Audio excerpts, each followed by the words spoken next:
Tunley Avenue.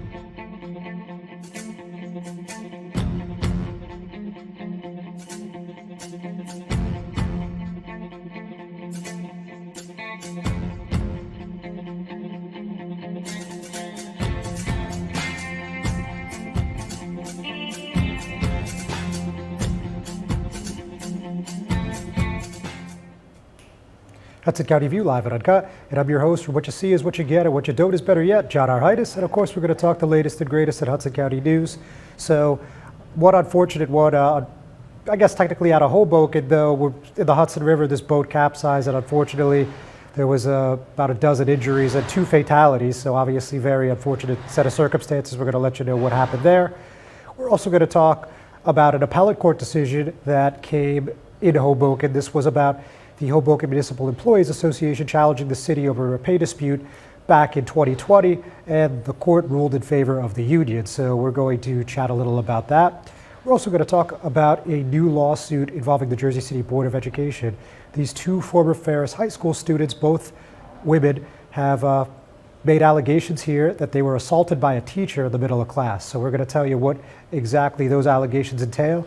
And fortunately today, I'm joined with Hoboken 4th Ward Councilman Ruben Ramos. So certainly we're going to talk about that appellate decision. We're going to talk about this whole Poggi Press Municipal Complex situation, and I'm sure a whole lot more right after we hear a word from our sponsors.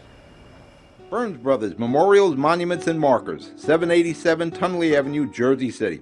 Hudson County's only monument maker, serving all faiths and cemeteries. Design, studio, and large inventory on site. Cemetery inscriptions and custom orders welcome. Burns Brothers Memorials, Monuments, and Markers, 787 Tunley Avenue, just south of Secaucus Road. Craftsmanship that will last for all eternity. Burns Brothers, Jersey City, Albert H. Hopper, North Arlington. Visit us on the net. Hi, I'm Elisa Cintron with some good news. The North Bergen Pool Complex is open. Let's go check it out.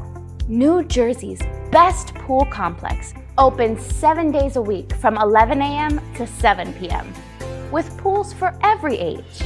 With a main pool, a lap pool, a kiddie pool, and a splash pool.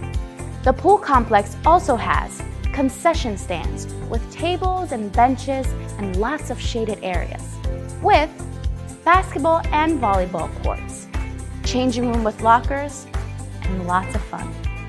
North Bergen pool memberships starting at $165 for the season, $95 for seniors. For more pool information, scan this QR code with your phone. I'm Elisa Cintron, and I'll see you in the pool.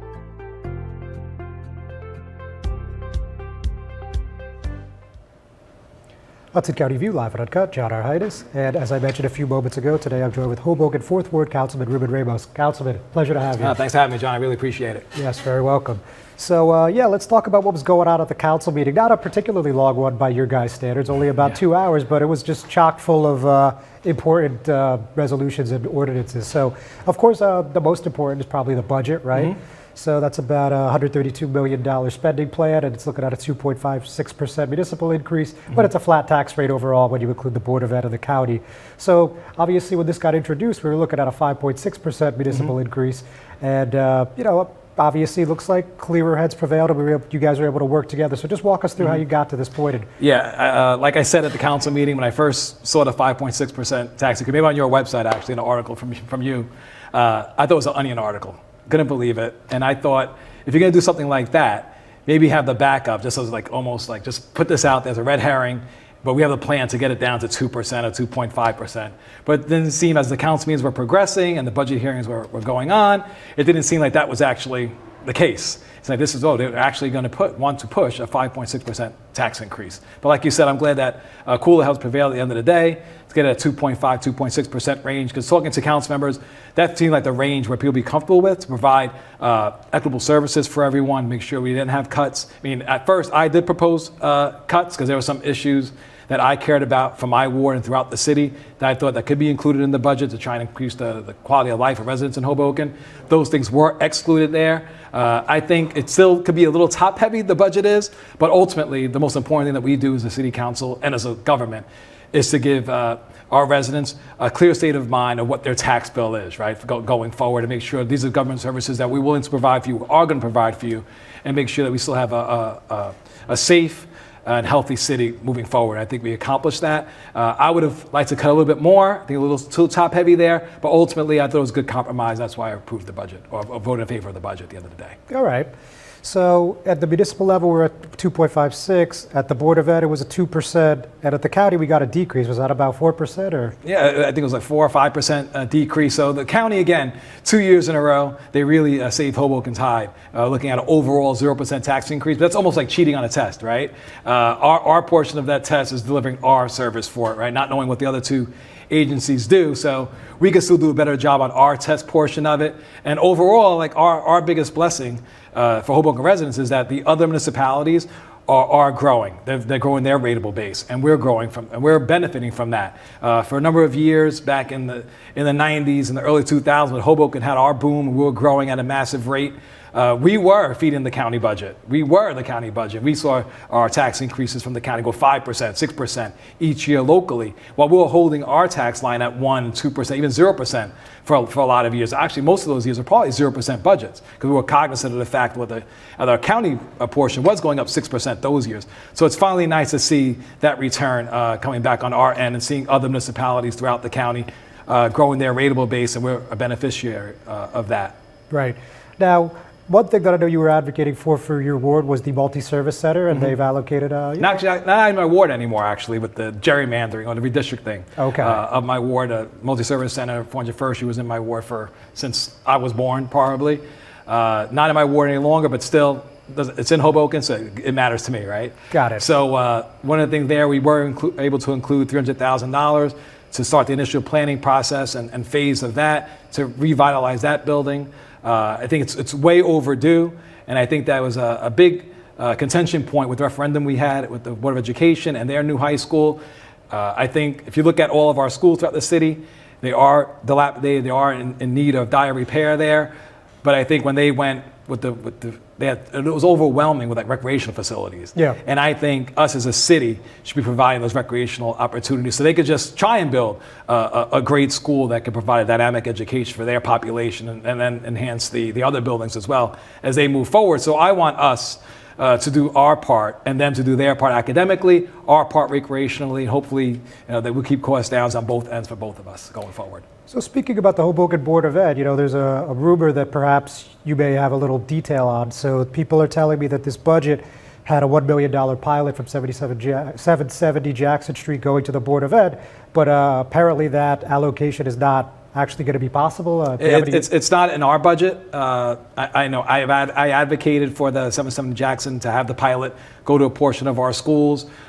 We haven't reached an agreement yet internally. The administration hasn't found the proper way, or they deem a proper way to disseminate the funding there. I think we came up with a plan last year with DCA to come up with shared service agreements, so all three of our charter schools, which are public funded schools as well, and our Hoboken public schools could all receive a portion of their funding there. Right now, the administration doesn't think that's feasible. They're looking at other avenues and trying to work with DCA and the Department of Education to try and find a feasible way to disseminate that funding. So I don't know where that $1 million from their budget is coming from, but we have not committed to that in our budget. And I'm hoping that we're able to find a solution. I thought the shared service agreement that we came up with a little over a year ago at this time was a feasible, and it's a legal outcome for everyone that we could go through. But the administration has a different idea and a different path they want to go through. But hopefully we'll be able to disseminate that funding within this year, or hopefully next year. All right. Councilman, don't go anywhere. Ladies and gentlemen, don't go anywhere either. We're going to be right back. Stevens Jersey City Ford, certified parts and service, located at Route 440 and Communipaw Ave, is your #1 source for Ford and Lincoln automotive needs. We use certified Ford Motorcraft products to keep your Ford running in top shape. Motorcraft parts are backed with the Ford warranty, which includes a 2-year unlimited mileage guarantee. Our team will have the right Motorcraft part to ensure the best performance from your Ford or Lincoln. You can order in person at the parts counter or online. Let us help keep your Ford or Lincoln in the best shape at Stevens Jersey City Ford. Good Friend Self Storage in North Bergen, New Jersey is a fully climate-controlled facility equipped with state-of-the-art security, packing supplies, a Refer a Friend program, and multiple loading docks convenient for commercial use. Located just off of Route 3 at 4301 Tunnelly Avenue, Route 1 and 9. Call 201-867-2444 or visit us on the web today. Good Friend Self-Storage. Let us be your good friend. Hudson County View, live at Uncut. John Arhitis, still here with Hoboken 4th Ward Councilman Ruben Ramos. So, Councilman, now let's talk municipal complex, right? So we've seen quite a few things happen since the end of February. You know, the administration through the spokeswoman told me that, yeah, like they were looking at this public safety complex. We then heard the mayor talk about that in the state of the city. And now it's evolved to this municipal complex. We're talking municipal court, council chambers, of course, the DPW to fulfill that Monarch settlement, and a pool, so on and so forth. And we're looking at a $192.5 million price tag, roughly. And this would be on the Poggi Press site at 1501 Adams Street. And certainly Charles Poggi, the owner of the site, is not too thrilled with this situation, as he's been quite vocal about. With all that said, you know, the council as a whole approved this resolution to let the Hudson County Improvement Authority consider using this specific piece of land for the municipal complex. Give me your thoughts. Yeah, I think it's an extreme waste of taxpayers' dollars if we pursue that route. We committed as a city with the Monarch settlement to try and find a new DPW site, and I'm committed to doing that. And I think there's a way to do it in a more cost-effective manner. And I think there's also a way for us to try and meet all the needs the municipality is looking for in that project, whether it's a new police station, a new fire station, ambulance station. Throughout, let's look at the entire city holistically. And we have some land up north. If we work with developers, there's only 4 property owners there. We could potentially bring those cost savings down from 192 maybe to just $50 million, but looking at throughout the city. So I think we should have those larger conversations, but let's say we're going to spend $192 million on this huge facility. And that debt service, when that bill comes due, is not going to be $102 million, $92 million. It's going to be about $2 to $3 million a year on our budget at the end of the day. Next year, we bought a park for $100 million. That park's being constructed right now. Next year, when that park comes online and that bill comes due, $3 million automatically our budget's going to increase just on that. That needs to be paid. So you want to add more onto that, $192 million onto that, I think is inconceivable right now, for me anyway. But I think if you work with the other property owners, if you look at the other properties we own throughout the city, there's a way to accomplish all those goals, but that takes work. That takes effort, that takes compromise. I've shown willingness to do that in the past. I did that with this budget recently. I'm willing to work with the Board of Education to try and get them, to try and find them a new facility where they need to go, work on the multi-service center, work with the police department to try and find a new facility for them. All of that could be done, but you can't just do it in a vacuum and throw this against the wall. If you give Poggi some rights on his property, that brings that cost down. We don't have to purchase that property. He'll give us his side of the property there. I'm willing to spend what needs to spend to get the DPW built, right? That was our agreement when we settled the Monarch. I'm willing to do that, but I think the way the administration right now is going about it is just way out of line what the taxpayers of Hoboken are looking for. And I'm not getting, there have been multiple meetings about it. I haven't received one email about it, one phone call about it saying, we need to get this done. We need to get this done. No one's knocking on my door to get that done.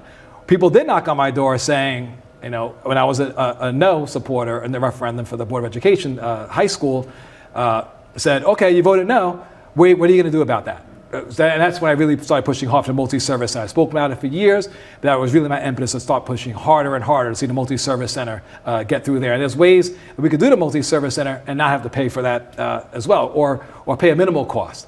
Let's keep the cost down, provide those services for our residents throughout the city, but not break the taxpayers doing it at the same time.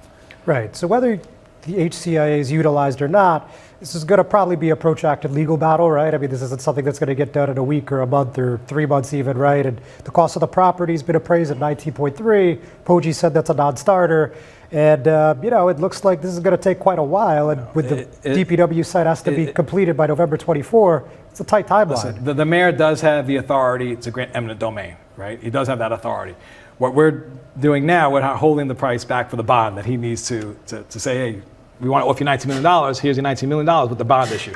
That's where we're holding the line right now with at least 4 members right now. But hopefully other members do hold the line in that going forward as well. But again, it's going to be extremely litigious. And then that's the overall price, right?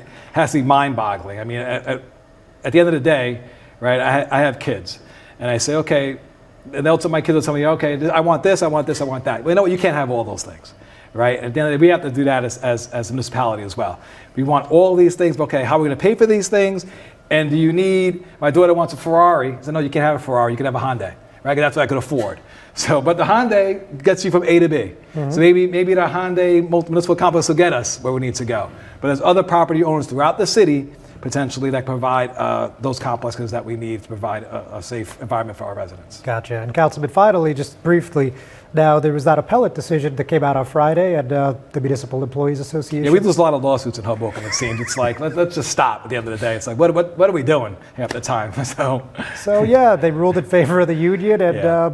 there was that pay dispute when the layoffs were coming, and we didn't get a definitive conclusion out of the appellate, but it appears to me, and many others have pointed out, that it looks like they're going to owe quite a bit of back pay here. Yeah, I think we'll hopefully next week or so, we'll have the details exactly what our responsibility will be. I think we unilaterally made decisions outside the collective bargaining agreement, or the city did it anyway, and it's going to be violated, the collective bargaining agreement. I'm a big union guy, so we shouldn't do that in the first place, right? You can't lower someone's value, make it 65 to 35 off the bat, not honor their longevity. So it seems we lost that part of the battle. I'm hoping we don't appeal it, but again, when if we're making decisions like just spot on that day where we're living in that moment, not looking what could happen down the road, especially when unions have rights and collective bargaining has rights. We didn't think that would happen.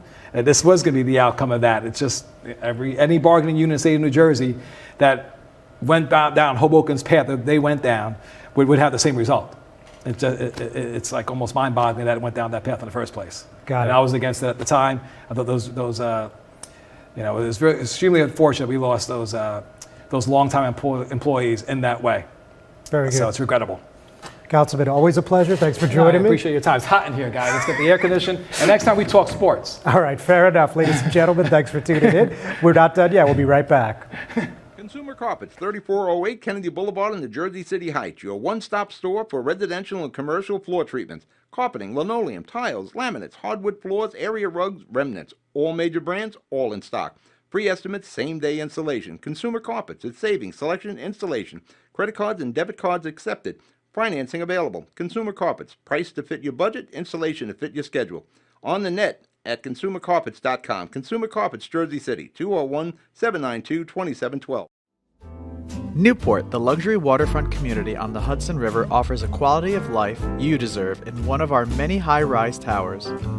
With amenities such as the on-site Newport Path, light rail, Newport Town Square, 3 playgrounds, dog run, upscale restaurants, retail giants like Kohl's, JCPenney, Macy's, and Target. Morton Williams and Acme Supermarket are just outside your front door. A health and fitness center, skating rink, and medical facilities are also on site. Enjoy the New York skyline from our waterfront and various parks. Manhattan is just one pass stop away, or quick ride through the Holland Tunnel. Nursery and private elementary schools all on site. 12-screen movie theater at the Newport Center Mall. Looking to visit? Stay at the Westin or Marriott Hotel. For more information, visit us at newportnj.com. Make lasting memories to cherish forever. It's incredible. It's you, Newport. Live like you want. Introducing the all-new Ford Maverick. A truck for people who do stuff. And people who make stuff. People like Gabrielle Union. I make this look good, don't I? Who haul whatever they want to wherever they want. Like wood to build things made of wood with. And friends to get weird with. It's for long trips that the standard hybrid engine with a targeted EPA estimated city fuel economy rating of 40 miles per gallon helps with. That an 8-inch touchscreen connects with.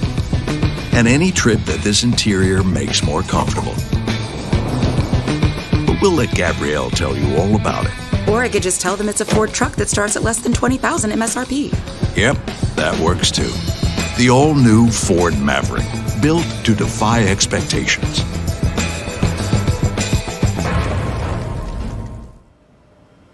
Hudson County View live at Uncut, John Arhitis. So let's talk about what happened in the Hudson River. Again, a very unfortunate set of circumstances. Couldn't really call it anything but a just terrible tragedy. But on Tuesday, afternoon. This was approximately 3 p.m. New York Waterway responded to an emergency when a boat overturned in the Hudson River north of Pier 79 Midtown Ferry Terminal. And 2 ferries, the Garden State and the John Stevens, arrived on the scene, and their crews rescued 9 passengers. This was a tweet from New York Waterway. And we've come to learn since that there were 13 passengers. And even with the response from the New York Fire Department of New York and the New York Police Department, specifically their harbor and aviation units, even with all those hands on deck, unfortunately, 2 lives were lost there, a 50-year-old woman and a 7-year-old child. So, our thoughts and prayers are certainly with the families during this very, very unfortunate time. So not really much else to add there, but if we hear any further updates, certainly let you know. So now getting back to politics for a moment, we actually heard from Senator Bob Menendez, of course, the senior senator here in New Jersey, and he was talking about the $30 billion Gateway Tunnel project over in Washington, D.C., and basically he said this is a project of national significance. So I'm going to read to you in part what he said at this hearing, where he was joined from a Federal Transit Administration official, specifically Nuria Fernandez. So anyway, Senator Menendez said, I would say it's a project of national significance. When you have 20% of the entire nation's GDP generated by the region, this is a linchpin to mobility for businesses, to get workers to work, for people to go to hospitals, and a whole host of other things. And he repeated, I think it's a project of national significance. So for those of you that are following the national news, you will know that last week, New Jersey and New York signed a memorandum of understanding that was announced by, of course, our governor, Phil Murphy, and the New York governor, Kathy Hochul, and that this is going to outline sources, uses, and timing of funding on behalf of the 2 states for the Gateway project. And, that's a major first step to get this thing going. We're still a ways off before we get shovels in the ground, but, this is a big first step. So moving right along, we're now going to talk about a very rare drug bust in Kearny. And this situation was actually a 4-month investigation. And they recovered $165,000 in clothing and jewelry, 14.9 pounds of marijuana, over 2 kilograms of cocaine, and $1,500 cash. Again, not something you see in West Hudson every day.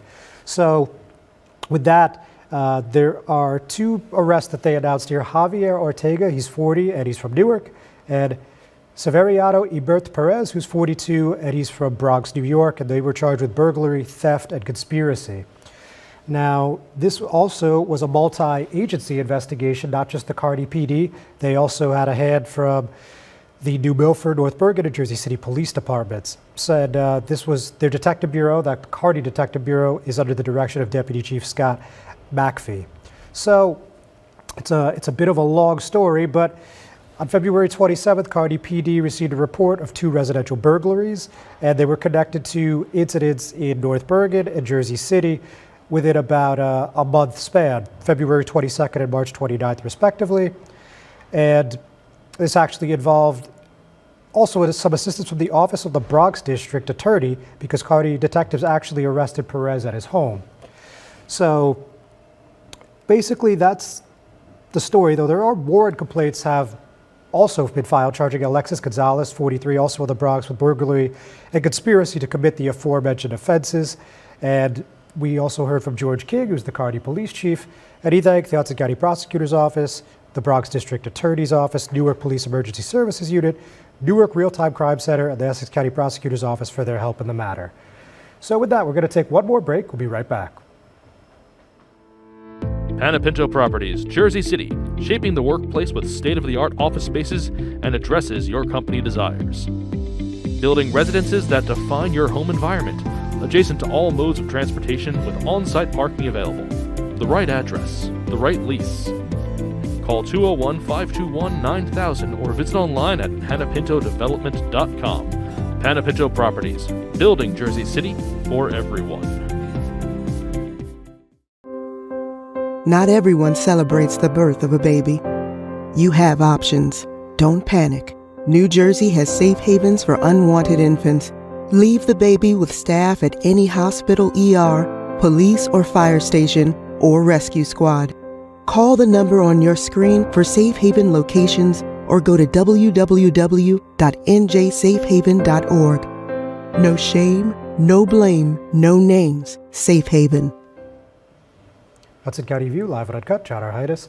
So a couple more before we call it, well, I guess a summer really, but we'll tell you about that in a few minutes. So this lawsuit filed in Hudson County Superior Court, it's actually an 8-count lawsuit that was filed 6 days ago, has these bold allegations against Ferris High School, the Board of Education, and the acting principal. Now, we have 2 former students, and they're claiming that a teacher again assaulted them in the middle of class. So straight from the lawsuit, Nayeli Sanchez was inappropriately touched, assaulted, battered, humiliated, and caused to suffer emotional distress by the defendant, Michael J. Voza. Specifically, he grabbed the plaintiff's purse and spilled the contents within it.